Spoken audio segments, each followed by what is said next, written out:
Ela jogou a Bíblia da faxineira na lixeira e disse que lugar de lixo é no lixo, mas mal sabia ela que, em exatas 24 horas, estaria de joelhos, implorando pela vida aos pés da mesma mulher que humilhou. A cena que aconteceu na cozinha daquela mansão não foi apenas um ato de maldade, foi um desafio aos céus.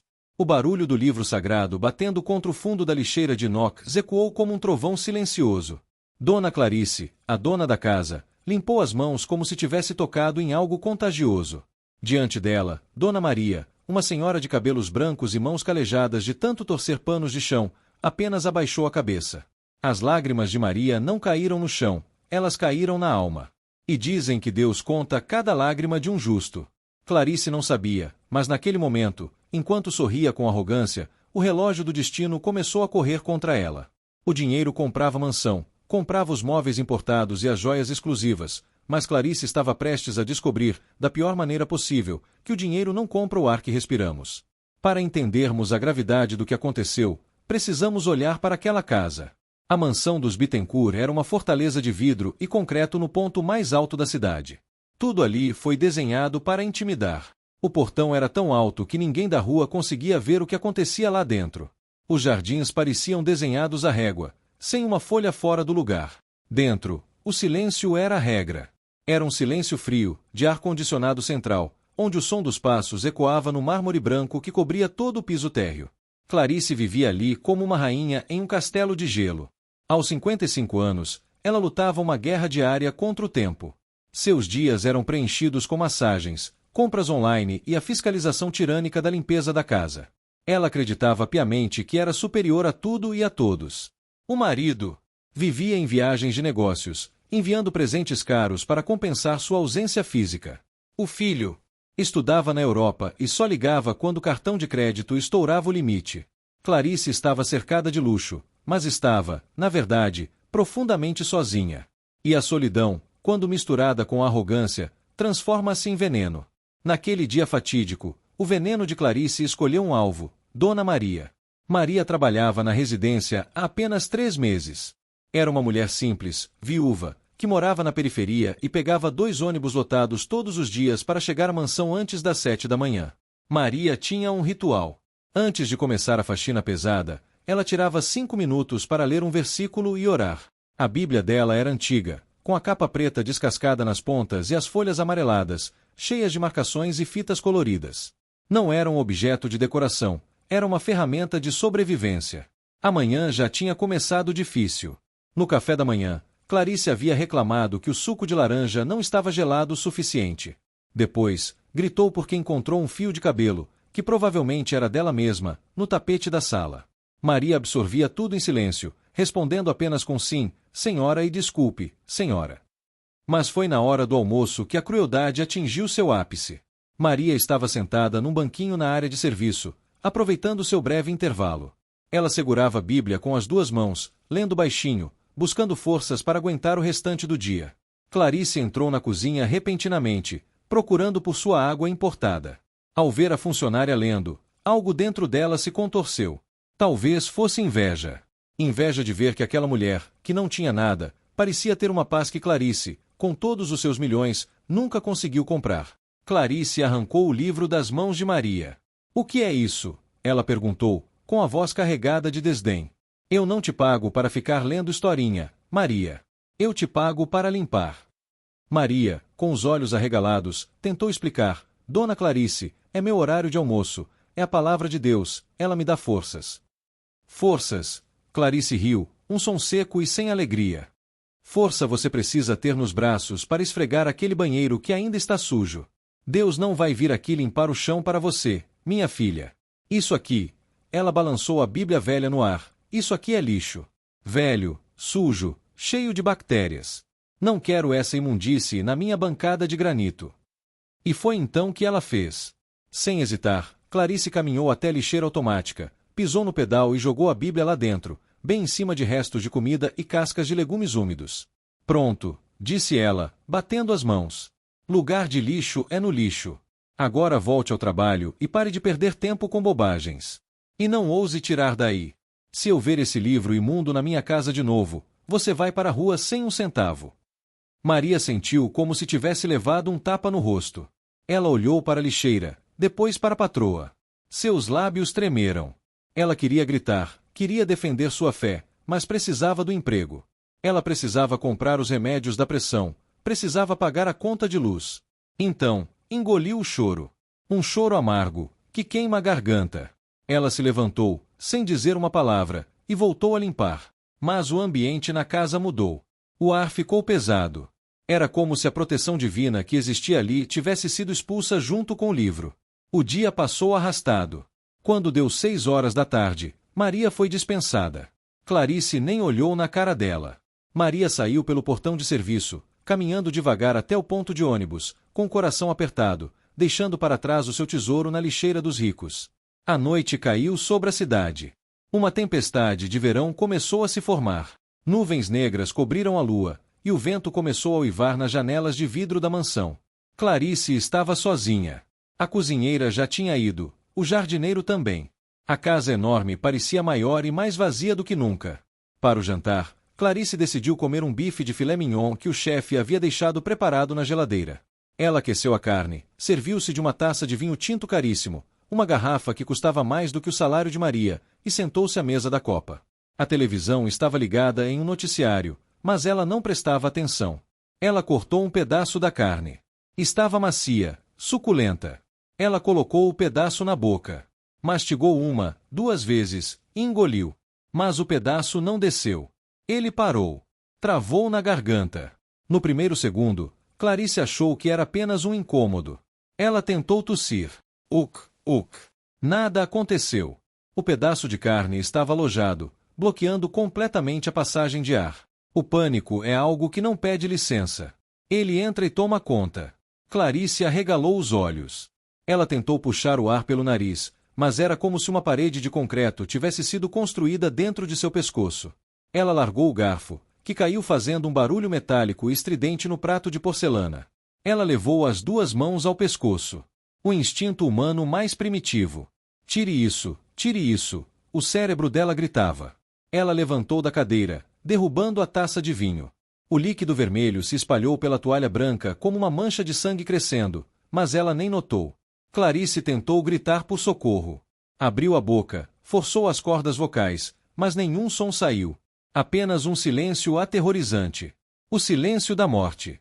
Ela correu até a pia, tentou beber água direto da torneira, mas a água não descia e voltava pelo nariz, aumentando a sensação de afogamento.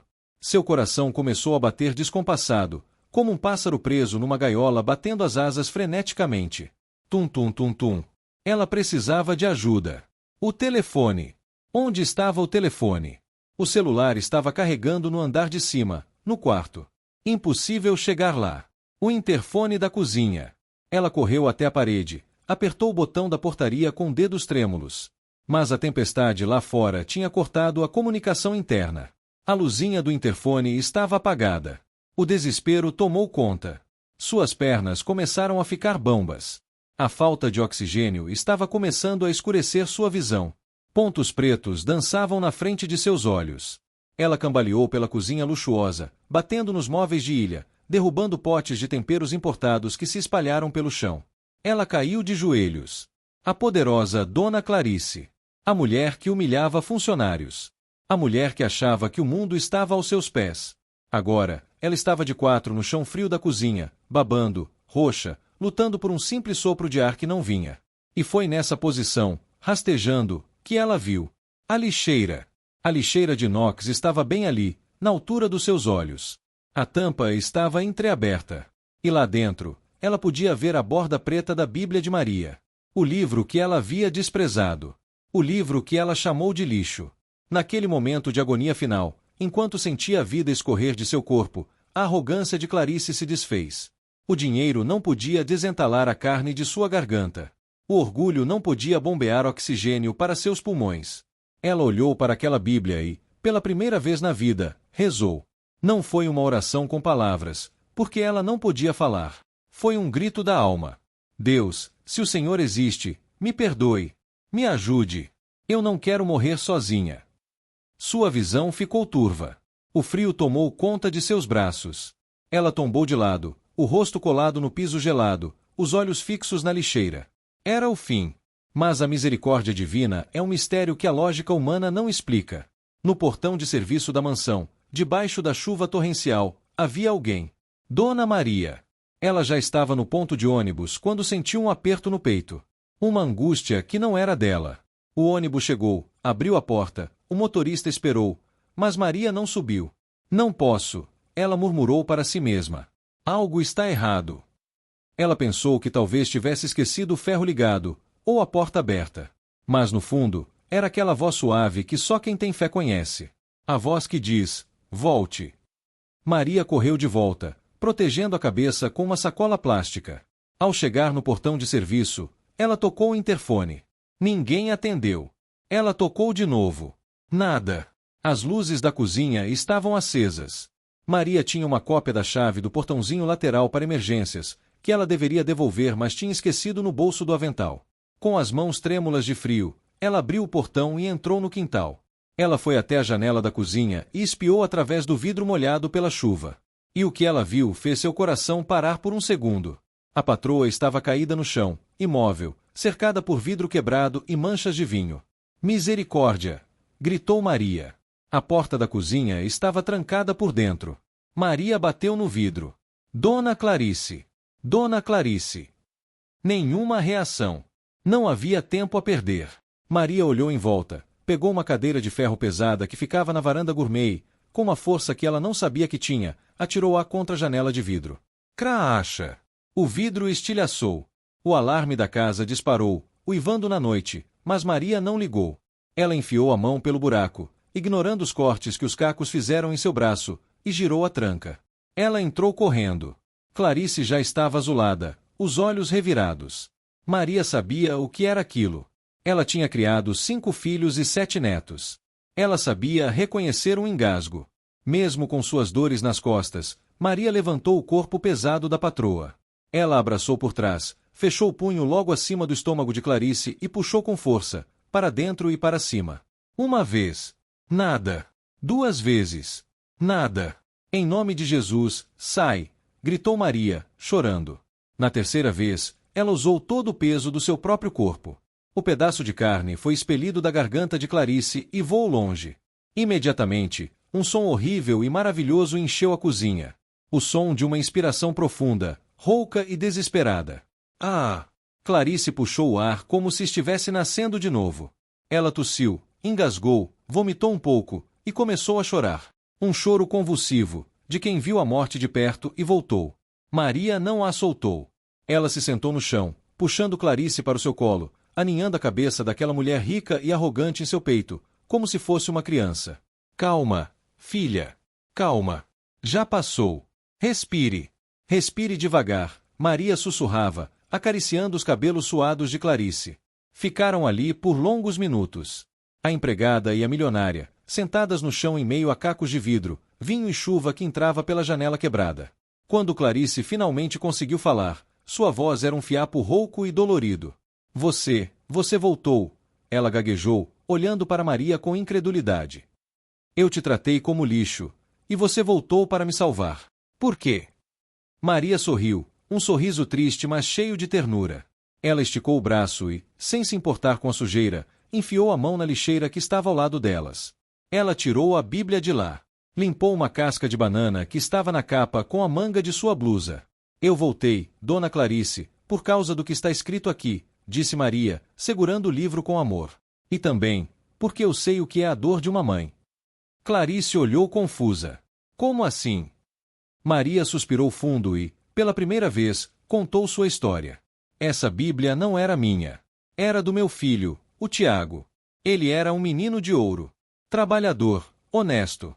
Mas há 10 anos, um motorista bêbado, um rapaz rico que saía de uma festa, bateu na moto dele. O Tiago morreu na hora. As lágrimas de Maria começaram a cair sobre a capa do livro. A polícia me entregou os pertences dele num saco plástico. A única coisa que não estava quebrada ou suja de sangue era essa Bíblia, que ele levava na mochila para ler no intervalo do trabalho. Quando a senhora jogou ela no lixo hoje, a senhora não jogou um papel. A senhora jogou a única lembrança que eu tenho do toque do meu filho. A senhora jogou o meu coração ali dentro. Clarice começou a chorar novamente, mas agora não era por medo da morte. Era vergonha. Uma vergonha profunda e cortante que doía mais que a falta de ar. Mas sabe, Dona Clarice, continuou Maria, olhando nos olhos da patroa. Nesse livro, Jesus ensina a perdoar. Ensina que devemos amar quem nos persegue. Quando eu estava no ponto de ônibus, eu senti Deus me dizendo: a mulher que feriu seu coração precisa das suas mãos agora. Eu não voltei pela patroa que me paga. Eu voltei pela alma que precisava de socorro. Porque o mal a gente não vence com maldade. A gente vence fazendo o bem. Clarice desabou. Ela abraçou a cintura de Maria e chorou como nunca havia chorado na vida. Ela pediu perdão. Pediu perdão por ser cruel, por ser cega, por achar que seu dinheiro a fazia melhor que os outros. Ali, no chão da cozinha, a crosta de gelo que cobria o coração daquela mulher rica finalmente se quebrou. No dia seguinte, a rotina na mansão dos Bittencourt foi diferente. Quando o sol nasceu, a mesa do café da manhã estava posta. Mas não havia apenas um lugar. Havia dois. Clarice estava na cozinha, mas não estava dando ordens. Ela estava servindo café. Sente-se, Maria, por favor, disse Clarice. Mas, Dona Clarice, eu não posso. Maria tentou recusar. Pode e vai. Hoje, eu sirvo você. E ali sentaram-se as duas. A milionária e a faxineira. No centro da mesa de luxo, entre as louças de porcelana e as frutas frescas, não havia um vaso de flores de cristal. Havia uma Bíblia de capa preta, velha e gasta, ocupando o lugar de honra. Clarice aprendeu, da maneira mais dura, que a vida é um sopro. Que hoje estamos por cima, amanhã podemos estar no chão, dependendo da mão de quem desprezamos. Ela aprendeu que o dinheiro pode comprar a cama mais cara do mundo, mas não compra o sono dos justos. Pode comprar bajuladores, mas não compra um amigo verdadeiro que volta na tempestade para salvar sua vida. E você? O que tem feito com as pessoas que cruzam o seu caminho? Lembre-se, o mundo dá voltas. E nessas voltas, quem um dia te serviu água pode ser a única pessoa capaz de te dar fôlego quando o ar te faltar. Que nunca nos falte a humildade, porque a arrogância é um abismo cavado com as próprias mãos.